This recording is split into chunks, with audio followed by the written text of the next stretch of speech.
കുറെ നാളത്തെ റൺ വരൾച്ചയ്ക്ക് ശേഷം രോഹിത് ശർമ്മ വീണ്ടും ഫോമിലേക്ക് തിരികെ എത്തി. ഇന്ത്യ ഇംഗ്ലണ്ട് രണ്ടാം ഏകദിന മത്സരത്തിലാണ് രോഹിത് ശർമ്മ സെഞ്ചുറിയിലേക്ക് എത്തിയത്.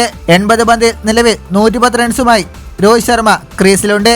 ഇതുവരെ താരം 11 ഫോറും 7 സിക്സും അടിച്ചെടുക്കുകയുണ്ടായി. മറ്റൊരു ഓപ്പണറായ ശുഭ്മാൻ ഗിൽ 52 ബോളിൽ 60 റൺസ് എടുത്ത് പുറത്തായി. 9 ഫോറും 1 സിക്സും താരത്തിന്റെ ബാറ്റ് നിവർന്നു. വൺ ഡൗണായി ക്രീസിലിറങ്ങിയ വിരാട് കോഹ്ലിക്ക് പക്ഷേ തിളങ്ങാനായില്ല. 8 പന്തിൽ 5 റൺസ് മാത്രമാണ് നേടിയത്. ശ്രേയസ് അയ്യർ 16 പന്തിൽ 13 റൺസുമായി ക്രീസിലുണ്ട്. നേരത്തെ ആദ്യം ബാറ്റ് ചെയ്ത ഇംഗ്ലണ്ട് 49.5 ഓവറിൽ 304 റൺസിന് ഓൾ ഔട്ട് ആവുകയായിരുന്നു.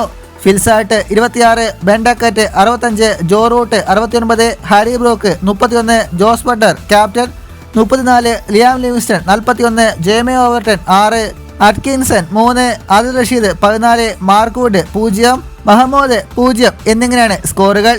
ഇന്ത്യക്ക് വേണ്ടി രവീന്ദ്ര ജഡേജ 10 ഓവറിൽ 35 റൺസ് വഴങ്ങി 3 വിക്കറ്റ് സ്വന്തമാക്കി.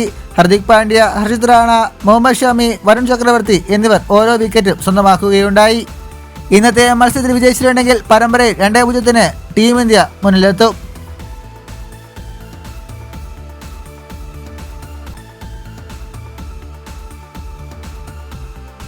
ഇതുപോലുള്ള പുതിയ വാർത്തകൾക്കായി ചാനൽ ഇപ്പോൾ തന്നെ മറക്കാതെ സബ്സ്ക്രൈബ് ചെയ്ത് വയ്ക്കുക.